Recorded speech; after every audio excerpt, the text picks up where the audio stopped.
oh, Great. So Gary, whoa, wow, where did she come from? Hello, Gary, from up north. It's lovely to have you on the Wise Women today. Thank you for agreeing to have a chat with me. I know you're going to blow my mind, and I know I'm not going to say too much because of the knowledge and wisdom you have. I mean, we've just been talking, we're going to talk about fiduciary law, which is a word I've seen all over the place. And I look it up and then I forget. I look it up, then I forget. But we were talking at length the other day and you've reminded me. But we're also just talking about pigeons, which again blew my mind. Just start off telling us about pigeons, because I like chit chat. well, like I said, just on that side, basically, it's just the misperception of, because somebody called them that, everybody refers to them as thus, and it's basically it's a misinterpretation, because the doves, the actual pigeons that people feed in London, and they actually say we're going to feed the pigeons, are actually Rockwall doves, because actual pigeons, like I said, the wood pigeon, they're like the size of chickens. Pigeons are massive. It's like the ones you see in the Middle East. The pigeons in the Middle East, huge birds, whereas doves are very small, very delicate birds. You know, like Barbary doves as well, very delicate birds. The white dove that you was on about is a Barbary dove, and basically, yeah, they're very very small, very delicate birds. So, and like I said, the people that think of racing pigeons aren't. They're doves. They're actually doves. I know it does So sound. it's actually a Rockwall dove. So A Rockwall dove. Now I like it because we love doves, but we don't like pigeons. Some people like pigeons, but they do make a mess and they damage because they sit on your walls and you get those little pigeon spikes on things. And there was some council that put pigeon spikes on trees, which I think is really cruel because it's just not right. Pigeons have the right to sit on a tree. But I like this conversation. Oh, do they? Hang on a sec. Because where I wanted to take this about the pigeons is you use the word misconception, and I think that's really key, because that's what kind of is going on in the world. Our perception of things, we've been told, taught, believe, but it ain't always what it is it? yeah, Like you say. It's the same misconception with fiduciary, because everybody says trust law, and it's like, well, no, it's actually called fiduciary law. The idea of trust comes from fiduciary standing. So you need the fiduciary position to understand the base of trust law, because it's not actually trust law, it's fiduciary law. Everybody calls it trust law for some reason. Well, tell us what fiduciary. So it's spelled fiduciary, isn't it? Fiduciary. Fiduciary law, So, yes. So let's start. What is it? Well, essentially, fiduciary law is for anybody in a position that takes an oath to a divine order, essentially, and that includes any basically politicians, vicars, priests, you name it. Anybody that takes an oath or an affirmation, basically actually takes it under the what they call a unique collective consciousness awareness, which is usually God or the Bible. So they are basically like the Muslims would take under the Quran, It's like Jewish would take under the Torah or the Kabbalah, depending on obviously which they actually put more credence on when it comes to it. So, and like I say, so anybody that takes an oath stands in a fiduciary position, because now they're a trustee. Hence why they lose their actual sovereign rights. They actually give them over, because they're actually now saving the public, supposedly. Saving them. Yeah, so they're supposed to be working for us. Is this the same sort of thing, like if you go to a court, you see it on the movies, and you hand on the Bible and you're taking the oath? Is that under the same kind of law, or is that something different? Well, that's something very, very different.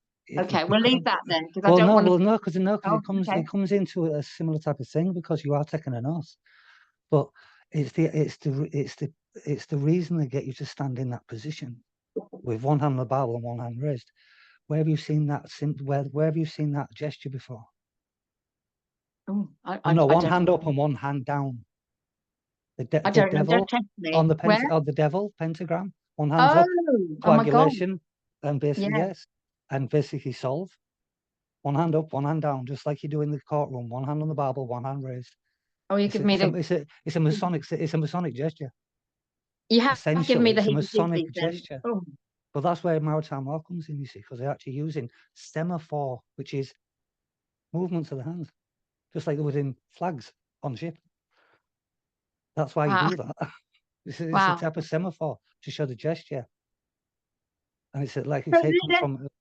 let's just have a little bit about you, because people are going to say, right, Gary's just popped up from up north, and you're going to be talking about all these things because you're very, very knowledgeable. How come? Where are you getting the information, and how come you can retain it? Let's have a little bit about your background. Wow. Well, essentially, well, if I put it this way, where it started, in the sense of me being able to kind of retain knowledge, as it were, or ideas or concepts, came from my dad. My dad basically has a condition called, well, he doesn't have it so bad now, but back then he basically had a condition called synesthesia. He still has it, but he can't do as he did when he was younger with it.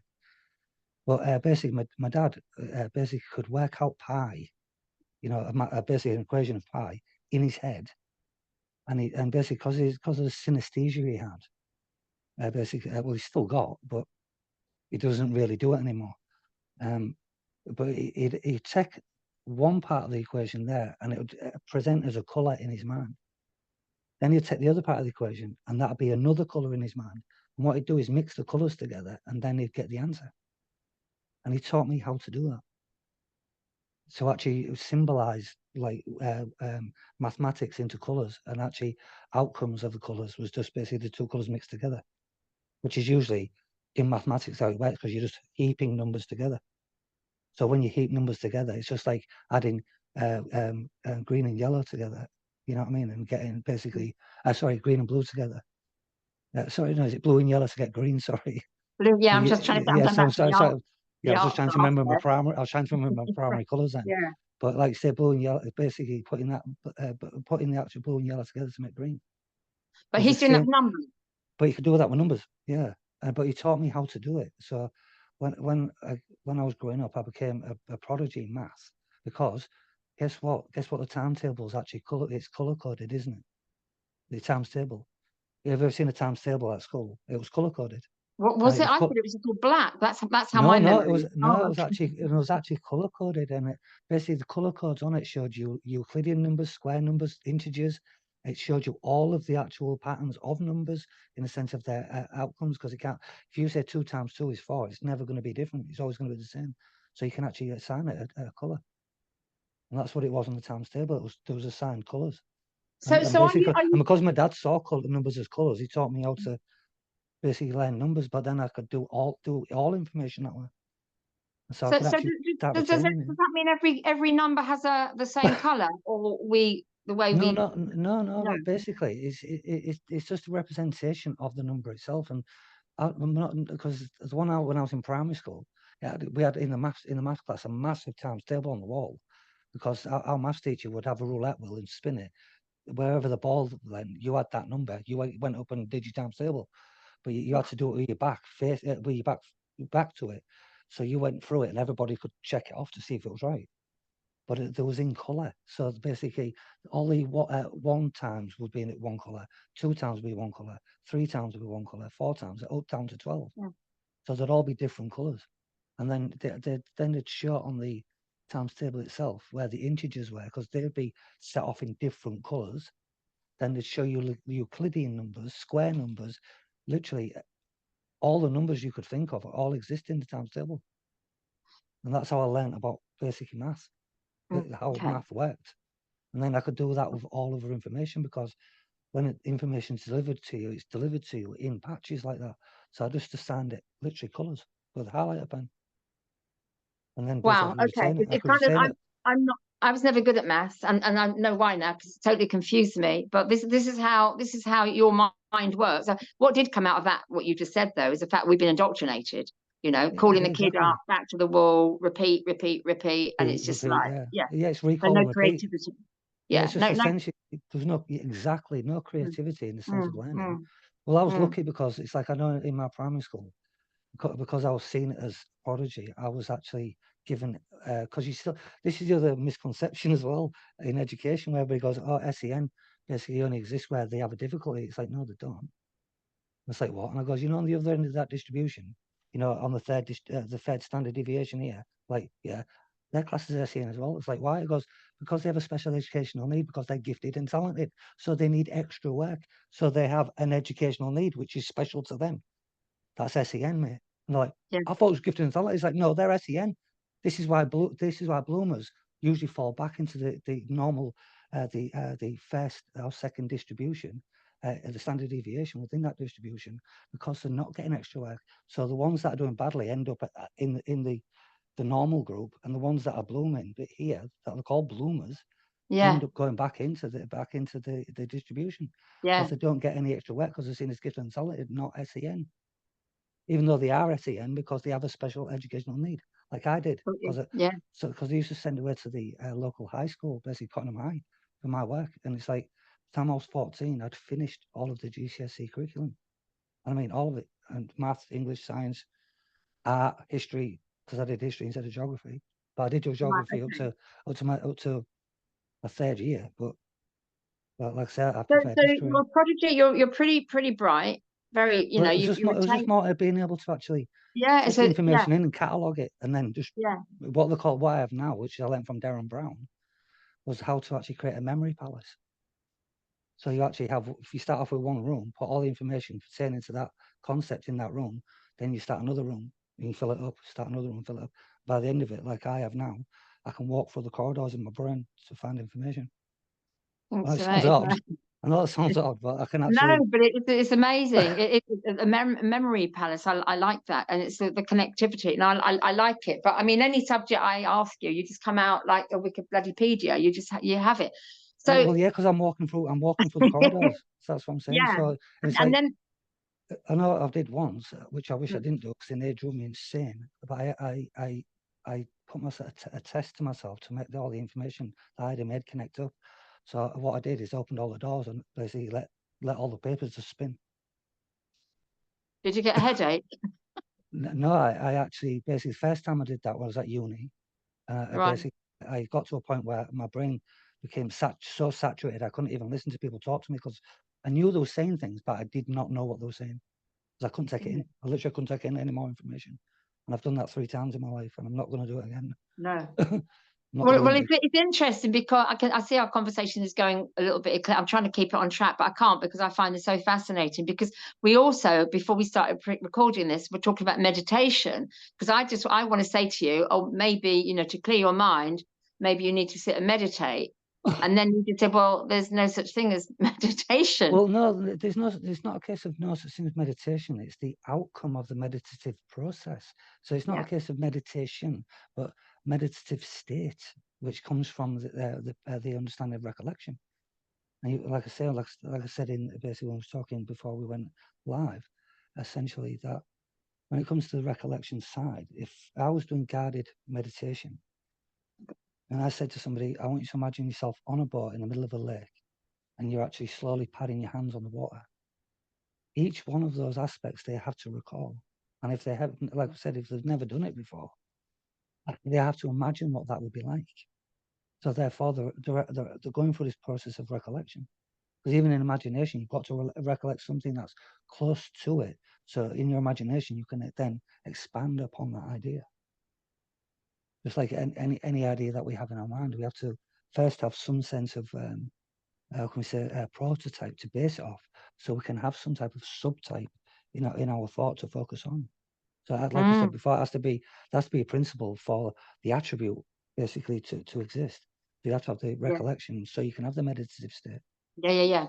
That's So just a physical it's a kind understanding of of it. mindfulness, isn't it, really? I think Yeah, that's how I yeah, understood it. So you're just being conscious of what you're thinking about. You can't clear the mind. I think it's an impossibility unless you're dead, yes. maybe. But Well, let's come back then. So you, and we don't know yet because we're not dead. I don't think we're dead, although there are, well, straw men that, you know, dead parts yeah, of us, the aren't there? Walking Dead. Yeah. It's the Walking Dead. So let's come back because we're going to try and talk about fiduciary law. I wanted people to have an understanding of you, really, of how your brain works, and you're very skilled because you teach. Well, let's hear what you do now. Well, okay. Well, I'm now basically 22 years as a teacher. Basically, I've been an advanced teacher now for nearly 8 years. And I teach psychology up to A level, and I also teach clinical psychology up to secondary degree. And all the ones I'm going to say now are all at A level. So criminology and law, philosophy and ethics, health and social care, sociology, and counselling.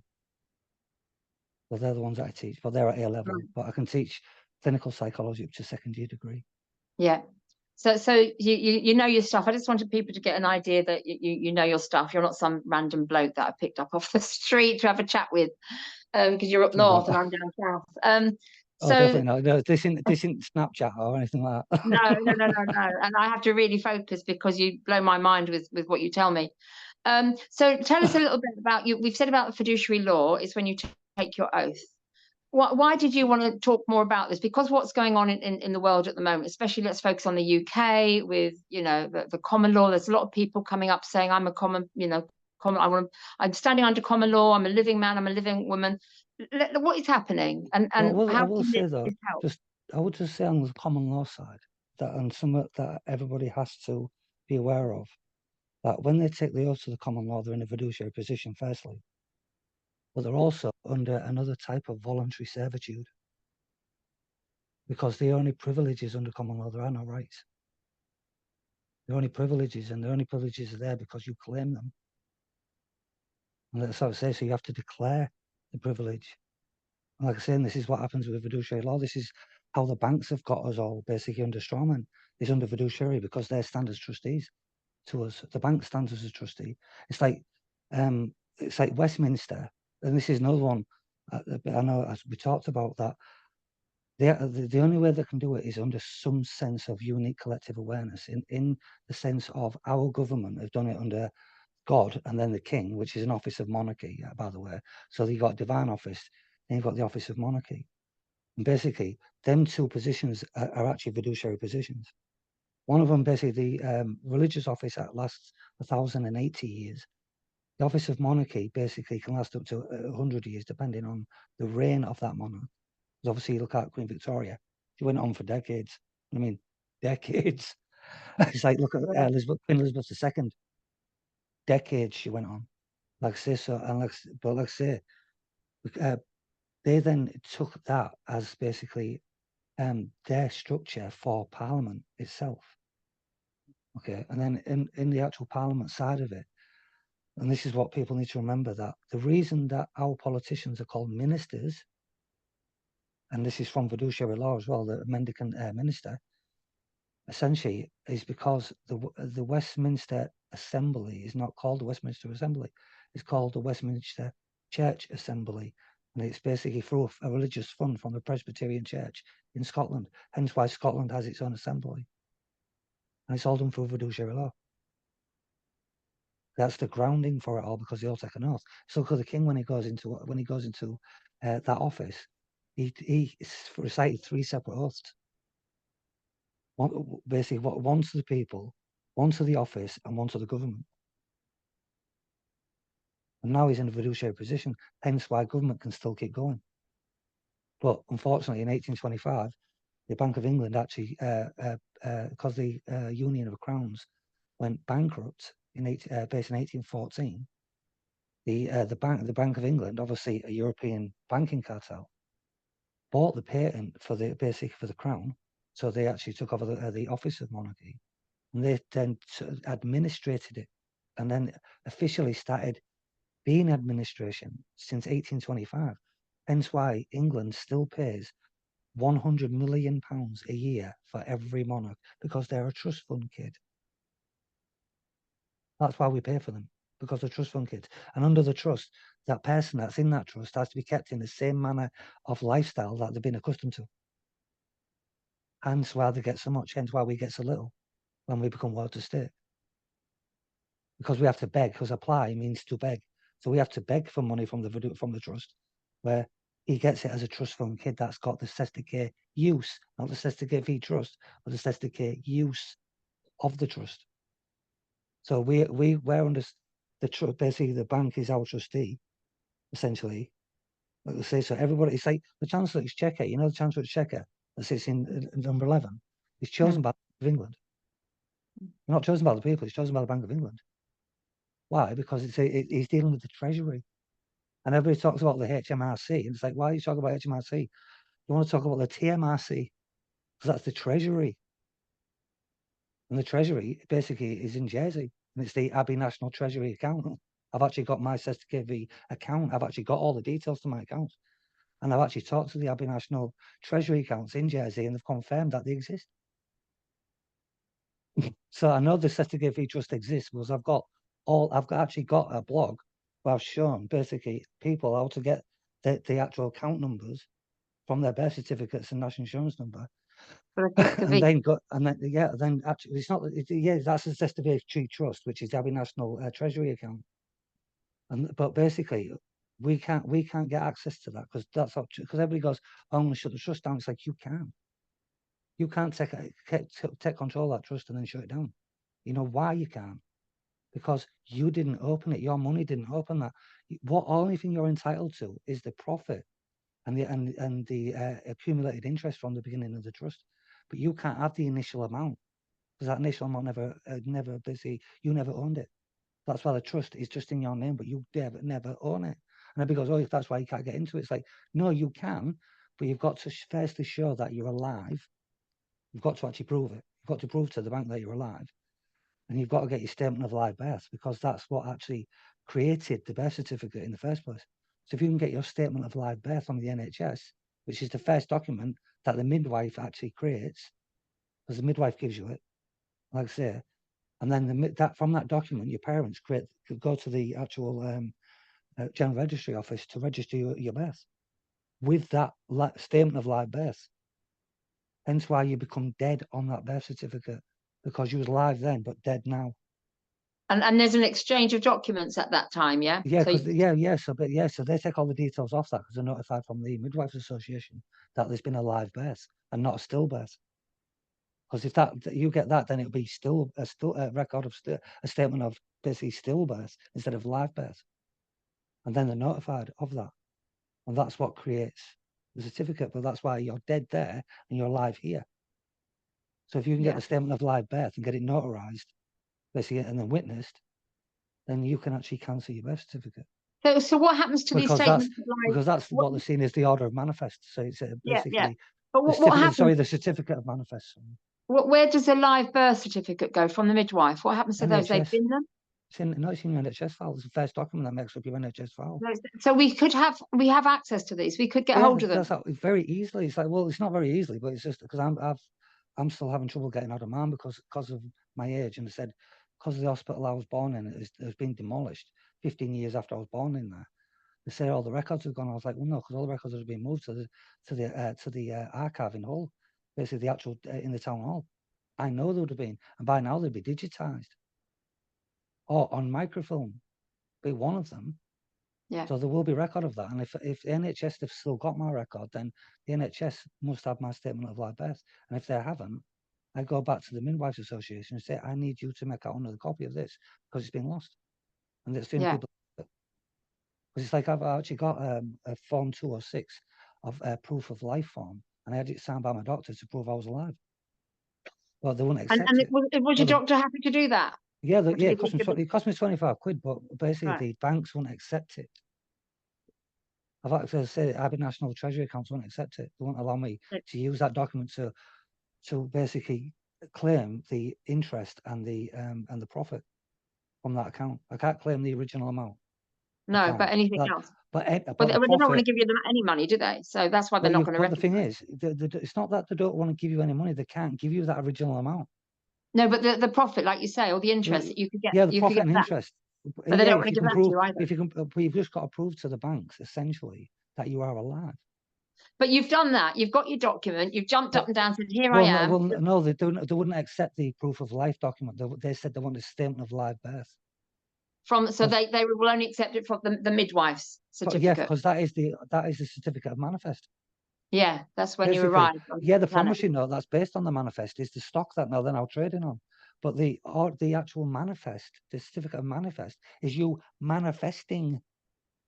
Literally, when you're born, you manifest. You wasn't there 1 minute, and look, what's just come. It's a manifest. So it's a certificate of manifest, and the statement of live birth is that certificate of manifest. And then the birth certificate is the promissory note based on the stock on that manifest. So imagine it's a ship. Imagine it's a ship. I've got like 20 ton of coal there. I've got a certificate of manifest. Now I actually go to the water bailiff and say, right, what I need now is to actually get basically a promissory note based on the value of this, so I can go and sell this. So then they give you a promissory note based on the manifest, which is the way it works with us. When we manifest, the statement of live birth is the certificate of manifest. They create the birth certificate, which is the promissory note, which then makes you basically a dead entity because you're alive here and dead now. And that's how they see it. You're now dead. Yeah. They say, the walking dead. But there you're alive. Unfortunately, there you're dead. Yeah. But like I said, so if I managed to get hold of my my live birth certificate that the midwife your issued, statement of live birth, it's not a birth certificate. It's just an A4 document, literally, with a statement of the birth saying, but it doesn't give you your last name either. It only gives the first name. Right. That's what I'm saying. So they even note on that document that the last name is a slave name. So last names are slave names. But for me or anybody that chose to go down this route and they got hold of their statement of birth, then they sent it of live birth, because otherwise they wouldn't be here. Then they sent it off to this place at the Abbey National, you say? Well, no, you need basically some of. I've got the documents, and it's called a writ of mandamus. It's fieri fascis de bonus ecclesiastis, which is a writ of execution. Now my Latin's coming out now. Now you've blown my mind again. Yeah, well, it's called a writ of mandamus, fieri fascis de bonus ecclesiastis. What word in there do you recognise? None of it. I know it's Latin, but say it again slowly. If I say it again, I'll say it again. Fieri fascis de bonus ecclesiastis. Right, there's a bit of church in there, a bit of bone, and a bit of fascism from what I got. Well, think about ecclesiastic. What's that refer to? Church. Church, yeah. Because everything seems to be hidden with churches, because churches have certain rights and rules that others don't have, don't they? But it tells you straight away in the actual writ of mandamus, basically who you're actually making the claim to first, which is the church. Right. You get the archbishop to cancel any on and off ledger accounts based on your name, because they hold the record of your christening. Oh my God! When you was actually christened into purgatory, because you were salvaged from original sin and then born into purgatory for being christened. Because that's what we're born into, purgatory. When we're christened, that's what the ritual is. The ritual is offering you up to a life of suffering, which is purgatory. So they salvage you from original sin. And then that's why they put the cross on to salvage you. Then they give you your name. And they only give you your first name and ask your family to stand up. Even the church knows that your last name is a slave name. Because why? You're not christened Karen Dodd. You was christened Karen. The Dodd family stood up and witnessed it. That's why you're never given my maiden name did, But that's what I'm saying. In the sense of your maiden name, you was never christened with that maiden name. You was only christened with Karen. Exactly. Then obviously the maiden name, that family would have stood up to witness it. What happens if you don't get christened? I mean, this is also just a religious side, isn't it? If you are following a religion, Christianity or Judaism or Muslim, whatever it is. My family's not religious at all, but we was all christened. No, I'm not religious, and I was christened, and the same with my kids. Yeah, but even my dad, my mum and dad, it's like my dad isn't. He's a spiritualist. Fair play. Yeah. No way is he religious at all.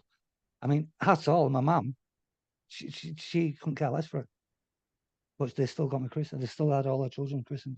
Yeah, but I think it's because you get a nice party at the end. That's why we did it. That's why I did it. And also because my now ex-husband said, well, it's like to protect the child. Well, it's the misconception of how it's sold to you. It's the misconception of it sold, because it's sold to you basically as a day for the family to witness the actual a new child being brought into the family. That's how they sell it to you. It's the misconception. Really, it's a ritual to actually basically hand you over to a life of suffering, because they've saved you from original sin. Now you're being born into purgatory. There you go. So now you live a life of suffering, because that's what Jesus did. He had a life of suffering. And Jesus, as Christ of the underworld, That's what it says in fiduciary law. Jesus is Christ of the underworld, and he's known as Satan or Sabaoth or Moloch. That's what I'm saying, and that's what we're actually committed to. We're committed to purgatory as Christ as King of the underworld. Christ as Okay, King of the right. underworld. Hold on a sec. You make me laugh because it's just it's so incredulous, you know. And I think we do have to have a lot of humour to survive this life of purgatory, which most of us are going through. I think humour is key. Let's just go back to the law, the fiduciary law. Where Yes. was it created? Started? How come it has so much power? Did It's, God it's, send it to us through Moses? no, you've got no. This is the thing. It's come from just the actual. How can we say opportunists? The opportunist nature within humans, because there is an innate drive in humans to have the experience of being able to get away with something. Basically, it's an innate drive in all humans. They have this drive to basically want to just get away with something, basically, or the feeling of getting away with something. What, If like it's a being white, naughty, you mean? yeah, well, from being naughty to the monumental, you've got to remember that the true evil, if you look at it from the Greek, which is obviously way before Christianity, is exes, which is exisios, which means excess. So all that is evil is excess. There is no true evil other than excess. And you've got to remember these people at the top, what are they actually drowning in? Excess. Money, life, drugs more than likely, food, travel, you name it. They have got the Islands, best of yeah, it. They've got yeah, they've got excess of yeah. everything, Yeah, how which many is the islands, true how evil. many ships do you need? Absolutely, yeah, But excess is the true evil. I would agree. But so I'm saying, so there is no Satan. That was just an idea, a symbolic, how can we say, representation of what they saw as evil. It's like the same with Jesus and God. It was just basically a deification of what we saw as the ultimate idiom or the ultimate axiom, the ultimate ideal. This is what all humans are trying to strive to be. But unless they actually symbolize it in something, so you can actually strive towards it, you never would. That's why it was actually first put there in the first place, for you to actually have something to drive towards, an ultimate ideal, where all of the values that basically humans hope to have. This is where it's been, once again, usurped, because what they've done, they took it from you and said somebody else has got it, and you can't have it unless you live up to that, even though we had it all the time. Yeah, we gave it away. Who are Exactly, we they? gave it away. You know, when they say, you know, who are they? Again, Well, people say it's us, but is it like, you know, Adam and well, Eve? Where does it start? That's my question. well, in the sense of it starting it, you've literally got to go way back in the sense of, Yeah. well, let's put it this way. I ask this question to my students, and they go, "What do you mean?" I'm like, "Where does royalty?" This is the question I ask them. Where does royalty come from? They're like, "Oh, well, it comes from some bloodlines." It's like, yeah, so okay, if that's the case, then if you go back far enough, if you go back about 200,000 years, there was 5 women in Africa that gave birth to the human race. So I said, can you tell me which one of those 5 women was royal?" Like, and I goes, "Which one was royal? Because if you're saying it's a bloodline, fair play. Which one of those women was royal then? Or which one was ordained as being royal?" Because as I understand it, these women, one of them called Lucy, by the way, we actually named her Lucy. One of the first women was called Lucy. And like I say, so I've out been, of those, my dog sitting next to me, she's called Lucy here. yeah, but the first woman, basically the first Homo erectus woman, essentially hominid, was called Lucy. They actually called her Lucy because basically they found one of the first women. Essentially, it gave birth to humans, essentially, as we are, well, not as we are now, but very close to it, very close to it, actually. Especially if you look at Australopithecus, bloody hell, all you'd have to do is shave them and look exactly like us. Australopithecus came after Cro-Magnon, essentially. The Cro-Magnon man, essentially. Then you had Australopithecus, and they suggest that if you actually shaved them, put them in modern clothes and stuck them in a crowd, you'd never find them, because they look exactly the same. Well, so yeah, so when I keep going, well, which one of these women was royal then? They said, well, we don't know. It's like, so how do we know then which family came from them to be classed as royal? I'm like, oh, I see what you mean. I was like, yeah, because really royalty only came from the idea of leadership. Simple as. We started off it basically in clan cultures, essentially, in small groups. Then we moved to basically Dravidian cultures, which was basically agricultural cultures, which got bigger, which we needed to. We needed to, because we needed to transport it, grow it, everything else, sell it. But in there, basically, in every one of those cultures and civilizations as they built, they chose the most bravest or wisest person to be the leader. And that was all it was. Leadership, basically, royalty comes from leadership. Because if you look at basically modern, if you go back to the Dark Ages, what did every king do? They went into battle ahead of it. Yeah. Why? Because there was the leader. So royalty only came from leadership, and they only chose these titles basically as civilizations grew, and they knew they had less to do when it came to battling and fighting in war. Hence why we have armies now, because basically the aristocracy got to a point where it was like, we don't want to fight in that. What we're going to do is keep all the important people right back here, hundreds of miles away from the war. You lot go and fight it for us. Yeah. But that's what they did basically, and this is why it's like when my nephew went to join the army, I goes, Jamie, can I just ask you a question, mate? He was like, what? I goes, do you want to fight another man's war for him? And he went, no. And I goes, don't join the army. And he didn't, just from that question. Well, I it's said, cannon mate, fodder, isn't it? Cannon yeah, fodder. because as I said, basically, mate, because you will be fighting another man's war for him. He won't Yeah. go and fight it. He'll No. make you go and fight it. Well, But then it's they say not fight your for your war. country, but they say, well, fight for your country, and they sell it to you that way, don't they? So, Yeah, but there is no country in one man's argument with another man. Because that's I all it is. agree. You've got one man here and one man here arguing. Sort it out yourself. Yeah. Well, so why don't you just create a ring, put them two idiots in there and get them to fight it out themselves? Yeah. They're the ones with the problem, not you lot.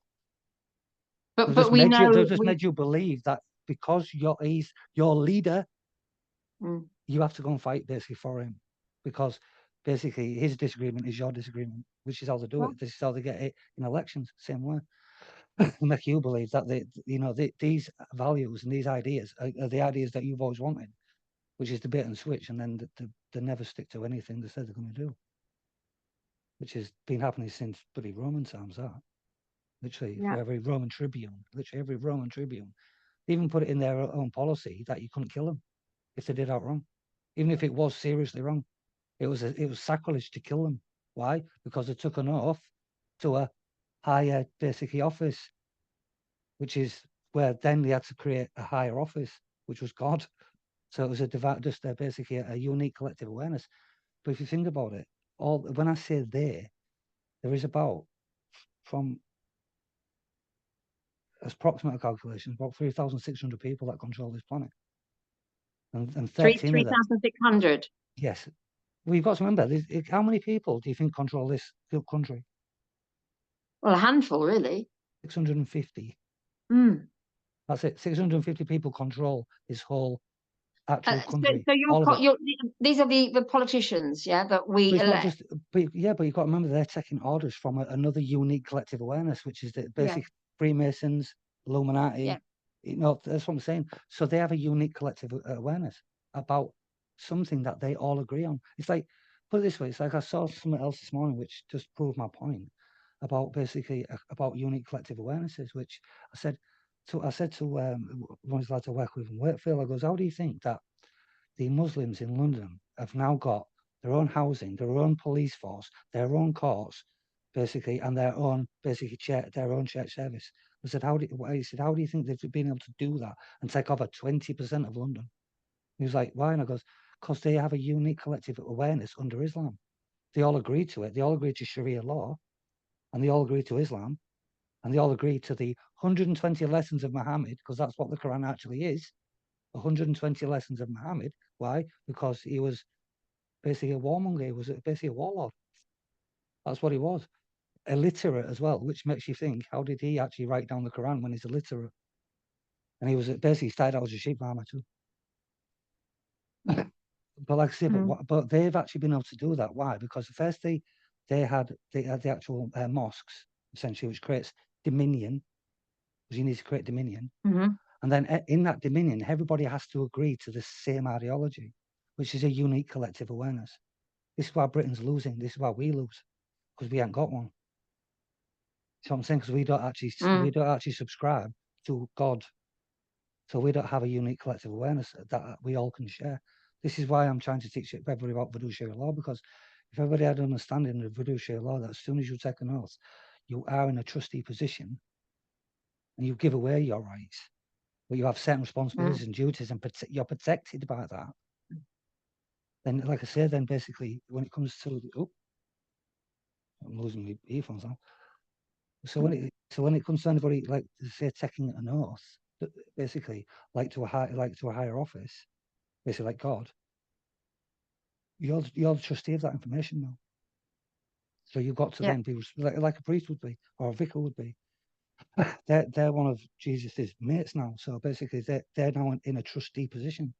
Hence why they do trustee responsibilities like baptism, like marriages, like sacrament, like basically the Sunday services and stuff like this. Yeah. Why? Because when that bell rings at the church, where the sound ends is the end of the dominion of that church. The rest, so you become their what? Their flock. Where have you heard that name before? Flock of sheep. Yeah. Sheep. You become the flock under that dominion. So and like I say, that oath is also that bell, because everybody basically stands underneath it with a unique collective awareness. Do you know, there's two questions I want to ask you here. One is about what's that nursery rhyme, oranges and lemons, when you're talking about bells. The bells of St. Clements, yeah. Yeah, so has that any bearing on this? Because I know all these nursery rhymes have got like hidden messages behind them, and they're all a bit miserable, actually, aren't they? Have you actually, do you remember the lyrics to that nursery Yeah, rhyme? oranges and lemons, said the bells of St. Clements. You owe me 5 farthings, said the bells of St. Martin. When will you pay me? Said the bells of what about the head chopper? Oh, the head chopper. Yeah. Well, it's not. There's no hidden meaning in what it's saying there. No, you could chop your head off. So exactly. So the bell is ringing you to basically your death. Right. The bell is basically a death. I'm laughing again because it's just so incredulous, but it is funny, but it's not. It's ultimately. It's like ring a roses. You're not ring a roses. Yeah, that's about the plague, wasn't it? Exactly.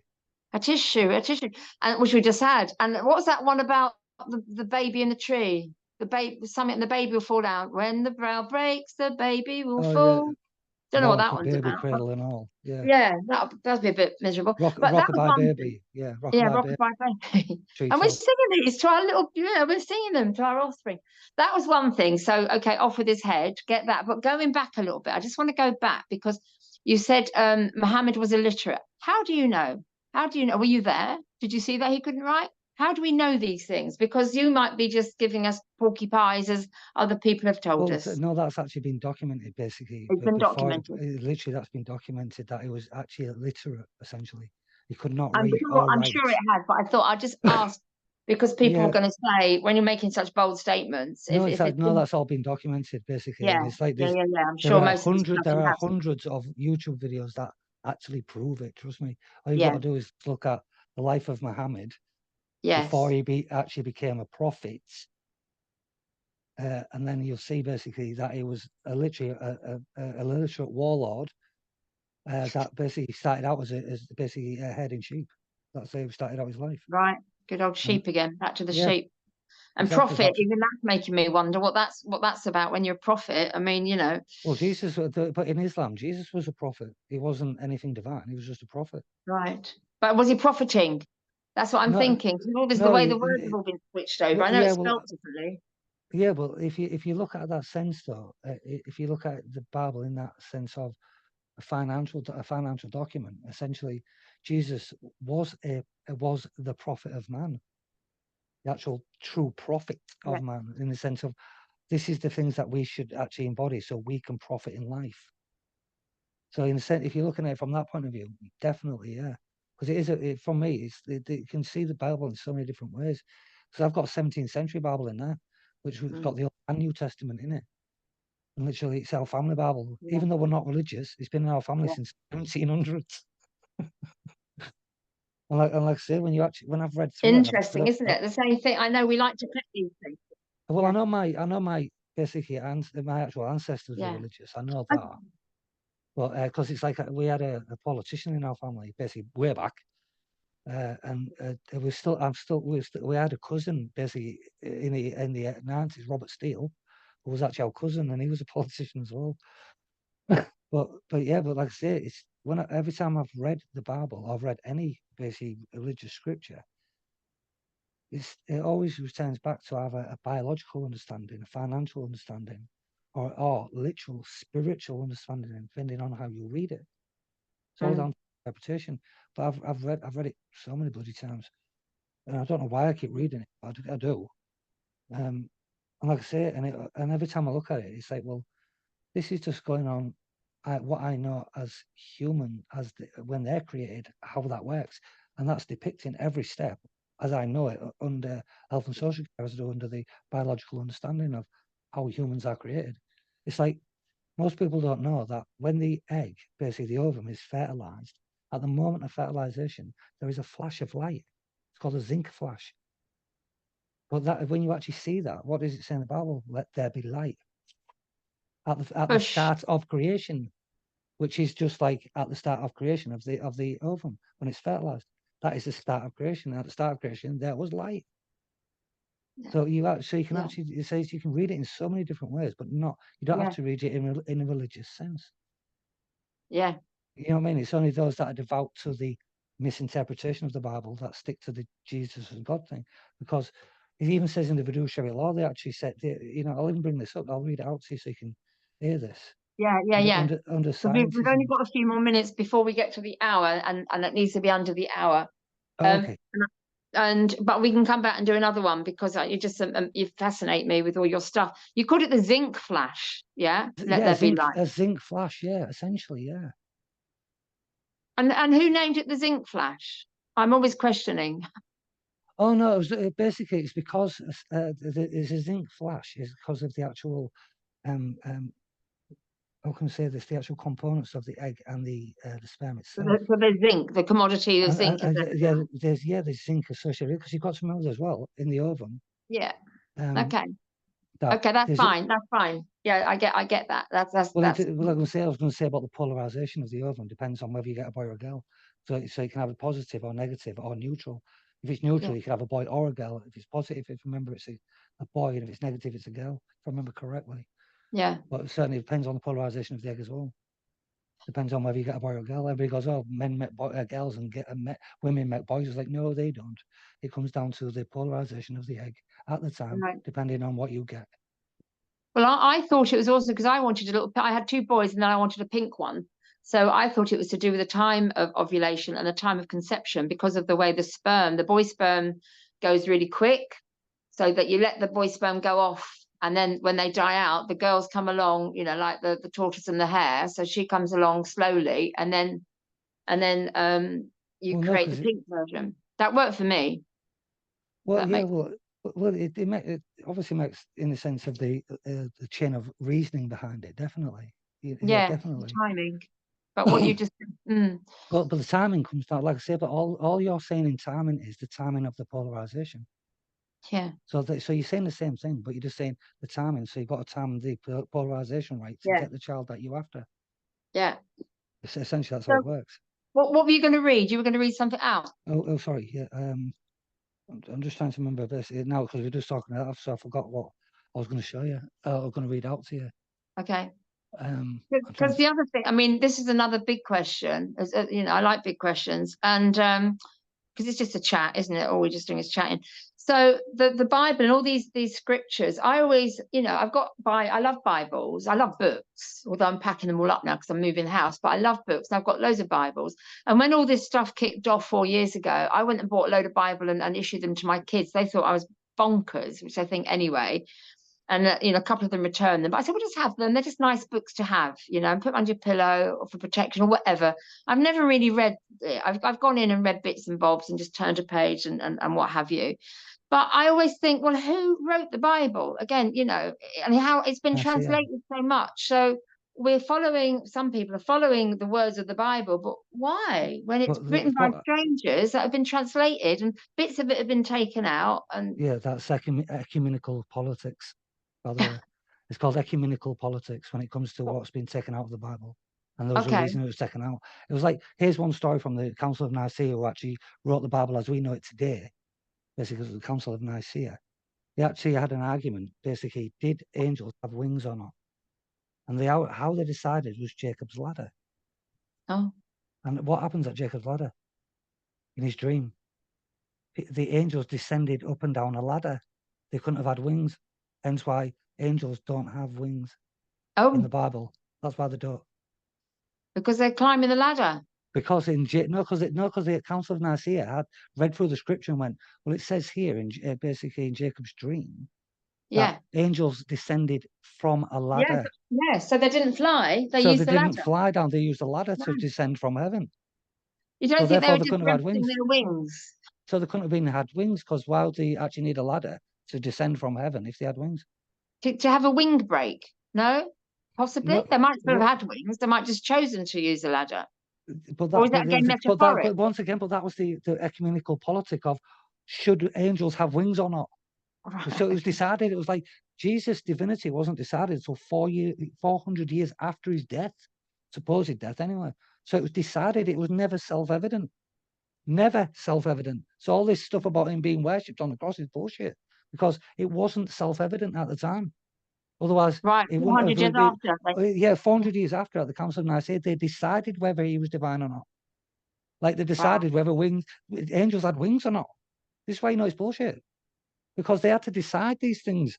It wasn't Yeah. self-evident. None of it was self-evident. They had to Wow. decide.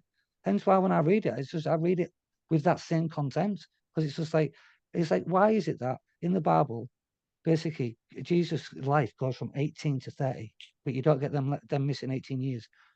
Why would you actually miss out 18 years of a person that you're trying to emulate and actually, aspire to be like, and then miss out 18 years of his life? What was wrong with actually including all of his life? Why did he go from 12 to 30 in that book like that? Was he in the desert or something for that length of time? No, because he went to Egypt, and this is where he learned about basically. It's like Moses was an Egyptian, right? Where do you think he got the Ten Commandments from? Where do you think Moses got the Ten Commandments from? He was Egyptian. Where do you think he got them from? From Egypt. From the Book of the Dead. Oh. Because there are over 200 different commandments in there. He took out the best 10, and you've got to remember 10 is psychologically a satisfying number, because it's a decade. 10 best dressed, 10 most wanted. 10 is Oh, a okay. satisfying number psychologically. So basically using 10 was to psychologically trick you. That's why they So use there's 10. no burning bush. Well, yeah, but in it strange. It's even George Carlin says this. He goes, yeah, these 10 commandments was given to Moses on a mountain when there was nobody else around, just him. Yeah. That's what I'm saying. Bullshit. Yeah. Complete and utter nonsense, because, like I said, Moses got the Ten Commandments literally from the Book of the Dead, and he then associated to the emerging ethic that people already had. That's where common law comes from, because it was a law actually agreed upon by the people. It was a unique collective awareness. This is how we live best together. And what did Moses do? He usurped it, put it into 10 Commandments, but he used commandments literally from the Book of the Dead, Is this associated with.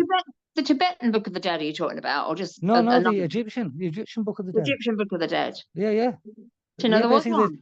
Yeah, there's two. There's basically there's the Book of Amun-Ra and the Book of Amun-Day, which is the Book of Night and the Book of Day. One of the Book of Night is obviously death. The Book of Amun-Day is actually for the day. That's why it's gold.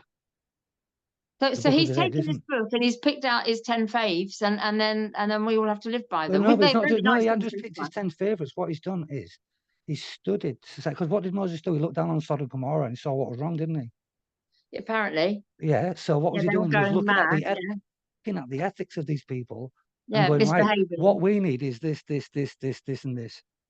These will be the best commandments for this emerging ethic that I can see as Sodom and Gomorrah. And he looked down on it. So what was he doing? He was just studying the people to find out how they basically interacted. He created bloody laws based on that and came down and said, God, give me these, to give them credibility. Yeah, of course. It was just, like I say, it was just a scam, man. And like I say, if all that had to be decided 400 years after the supposed I mean, event, that says it all, doesn't it? it couldn't have been self-evident. It couldn't have been self-evident. No, absolutely. So listen, this is amazing. Honestly, I could talk to you all day, but I'm going to have to wind it up, and we'll do another chat. Can you just, I don't know if you're going to be able to do this in a long sentence or a paragraph, but just say, because we're talking about fiduciary law. Yes. How this can benefit people now, because it's about taking oath. It's all these professionals. I will say this. I would say this, in sense of how it's helped me, well, not just me, but people that I work with. So I work with a lot of people, especially under the law. But just for instance, basically, about 4 weeks ago, basically a lad in Wakefield was arrested and took by the police to the police station, right? And because they didn't basically advise him of his rights, when he was arrested, essentially, that's seen as non-feasance in public office. Have you ever heard of that? Non-feasance. No. Well, so not a lot of Oh, people yes, have. with an S. F-E-A-S. Yes. Yeah, non-feasance, not mis Yes, or yes, yes, yeah, malfeasance. I have heard it. Yes, I There's have three heard types it. of there's three types: is misfeasance, malfeasance, and non-feasance. Yes, yes. Non-feasance in public office comes back to the fiduciary understanding, because essentially non-feasance means that a public official hasn't done something they're supposed to have done. Right. Because everybody's trying to get them on what they have done. And you've got to remember, it's hard to get them politicians on malfeasance and misfeasance. Why? Because they've had a lifetime of being able to cover it up, and they've become masters of covering it up. You're never going to get them on it. But what you can get them on is the things under fiduciary law they are not doing, and which they have no evidence that they have done it.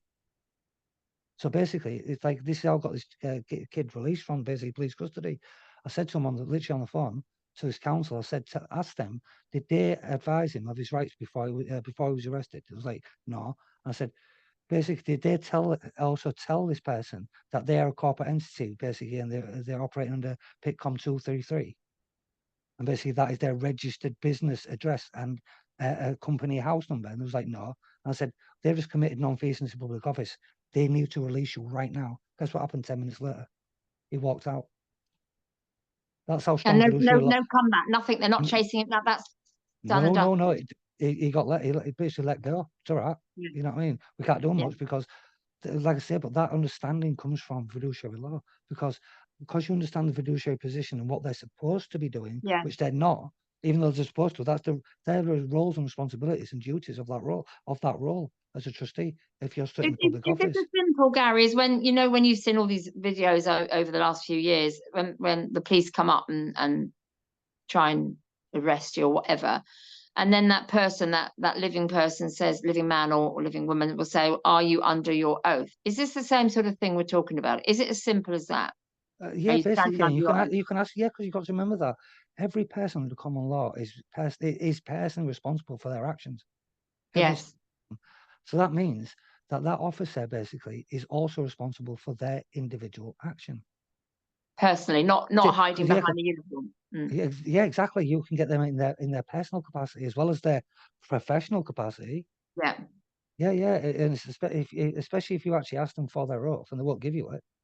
So it's like, sorry, you're now committing non-feasance in public office because you have to surrender that to me when I ask for it, because I am basically a person that basically you're serving. I am the individual, because you can't call yourself a member of the public. I wish people would stop saying that, because Why? unless you're, Just tell me why they should stop saying it. Go on. well, In a short the reason sentence. being is, to be a member of the public, you have to be paid out of the public purse. If you're not paid out of the public purse, you are not a member of the public. Hence why they charge you to drive down the road, because that's not a public road. That road is owned. Because you try and find any road on ordnance survey map that says public road, you'll never find one. They're all given names because they're adopted by councils and then given a name, like we are.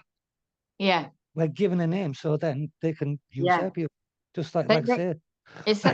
But unless you're actually paid out of the public purse, because it's like, because I was a teacher, I'm paid out of the public purse, so I can class myself as a member of the public. Right. I'm a teacher, so I'm paid out of the public purse now.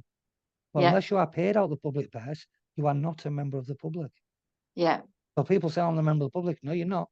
Unless you're paid out the public What purse, are you then? If you're not a member of the public, you're a living man, living woman. No, you're a citizen. You're a and which citizen. means citizen means slave to the city. I'm a slave to the city. A slave to Even the though city. if you're not living in a city, the slave to. You're still a citizen. You're still a citizen to that city because you're registered in that city. Yeah, the council or whatever. Exactly, or basically the general registry office or the town hall, or you are registered somewhere in that city, so you are a slave to the city, which makes you a citizen. You want to make sure It's amazing. This is just, this is a whole lifetime's work and conversation. I'm going to have to end it purely because it's gone over the hour, but I'd love you to come back and talk more. what I'll do is I'll send you some of the fiduciary. Well, I'll send you all of it actually, and yeah, and I'll because it's put it like on I've the got description. Do you definitely, want yeah, people to because contact you, or should I not put your email? I don't want you to be inundated. well, You haven't got a website or anything, have you? You're just an well, but you. I've only got, well, like I say, I've been banned off literally all social media, including Parler now. Even part of Yeah, it's like I've only just been allowed back on LinkedIn, only just, and that was 3.5 years later. And Right, that's only because it got sold and Zuckerberg doesn't own it anymore. right, okay, Because okay. Zuckerberg used Yeah, to own it. You know what I mean? And because Zuckerberg used to own it and he sold right. all them shares out, basically I've been allowed back on that one. But yeah, And but I've got also, before you started doing all this work, because you're active, you're very active in this. You want this knowledge to get out to people, don't you? Obviously, but yeah, because especially when it comes to the fiduciary, because it gives them the foundation of anybody that's in public office, including politicians, police, fire service, you name it, whoever is in a public office, councillors, teachers like yourself, yeah. teach. No, because I don't take an oath. Oh, I don't take an oath as a teacher. so teachers generally don't take an oath, no? No, but because you paid out the public purse, you're seen as a member of the public. Right, okay, Yeah, but okay, it's unless you're in a religious college or school, you don't take any type of oath as a teacher. right. No, I mean, Okay. I have something I recite before I go into a classroom, which is I will teach this class as if it was the most important class I'll ever teach. I am patient and enthusiastic. I will lead by example. I always say that to myself before I walk in any classroom That's good. because that's as a teacher. That's what switches my head on. Well, yeah. That's what Yeah, I have to yeah. go to that room and You put and that what's on hat the on. no what's on the door of that room is that quote. Oh, okay. That's why And, you. I, Okay. and that's why I say it before I walk in that room. And then all Is my it your information's quote? in Did there. you put it on there, No, or it's the one I got school? from martial arts as a martial arts Right. teacher. Yeah, That's one of the that things as I had to well. say before I walked in the dojo. Right. So it's like an But oath to do your best, essentially. yeah, of course, which we all should be doing all the time. And just I think so. before we wind up, you were a celebrity DJ as well, Yes, weren't I you? was. Yes, in Hull. Yeah. Celebrity DJ. I've actually DJed all over the country. I've DJed from London up to Scotland and everywhere in between. But yeah, I actually got on the local. How can we say? I hate to say it, but it was a pirate radio station. No, yeah, pirate radio. So we like We actually got them. Basically, we became legitimate because we then got an 18-week broadcast license. So we actually just had to keep renewing the license to keep broadcasting. But we actually did get a license in the end. But yeah, I was a resident on the radio on Unity FM 106.9. 106.9. Yeah, I had the Friday show basically between 6.5 and 7. Right. So yeah, Cool. I've done a lot of radio stuff You've as done well. a lot. You're doing a lot. And I just help my little. Oh Well, it's gosh, just that I have a very low boredom threshold. So yeah. Well, and it's because you're full. You're just well, full, aren't you? That's the thing. You've got so much bloody knowledge and wisdom. It's amazing. but it's just hard Yeah, to we're get gonna. across because it's Well, just like we're I gonna. say, it's just from my point of view, I just love it if people understood the very foundation of what these people stand on. Yeah, that's the main thing. It is a foundation, and I think a lot of people are finding that now. There's a lot of activity, people craving the knowledge and having to do. I always say you have to do the work yourself, and that's really important because you do, and that does take time. And you've got to trust yourself and get the knowledge and the experience and understand these things before you can take it to the next level, for sure. Well, fiduciary, it's really simple because a lot of the information you already know. You just haven't seen it Yeah, basically put out yeah. in And the these sense funny of how words. they see it. Well, Yeah, it's not just the funny words. It's the things like basically the Confessions of Westminster and how they monetized original sin so they could charge you basically for any crime that you commit because you're already seen as guilty under original sin. But I know in law how to become a stranger to original sin. I've actually put it on one of my blogs about how to become a stranger to original sin, so you can actually fight. Basically, when they say, basically, are you a reasonable person? They're actually saying, are you free of sin? And you can say, well, no, I'm a stranger to original sin through actus reus because I neither assisted or encouraged the original crime, so therefore I cannot be held culpable for it because I didn't encourage it, I assist in it. And it's like I didn't tell Eve to deceive Adam and tell him to eat that apple, did I? No, I didn't. And I didn't encourage it either. Therefore, I am a stranger to that sin through actus reus. Wow. And this is what I'm It's saying. simple. It's simple when you know how. Like every, Well, that's and what I'm saying. But it's about yeah, if yeah, you yeah, want yeah, to yeah, understand, you want to understand yeah. these No, simplicities in law, and like I said, yeah, the maxims. You need to learn maxims if you're going to learn anything about law, because that'll give yeah, you the rhetoric of law, and it's the rhetoric of law that makes you win. yeah, Because you got once you understand the rhetoric of law, bloody hell, man, you can put up a right argument. yeah. Yeah, Okay, well, seriously. maybe we'll come and do that another time, because then I just had another question, but I'm not going to ask because we've gone over, we can well over Okay. the hour. Sorry. No, no, not at all. It's amazing. It's Hang just on, I'm just going to finish this for the recording. So I'm going to say thank you to everybody if you're watching, if you found this, if you can follow it, because it's quite deep stuff. yes. But it's amazing. It's so interesting. So yeah, so you're watching Karen talking to Gary on Wise Women weekdays. Like it, subscribe, put a comment, and we'll see you next time. And I'll definitely have you back on if that's okay. Yeah, lovely. So I'm going to end the recording now. If I can find the button.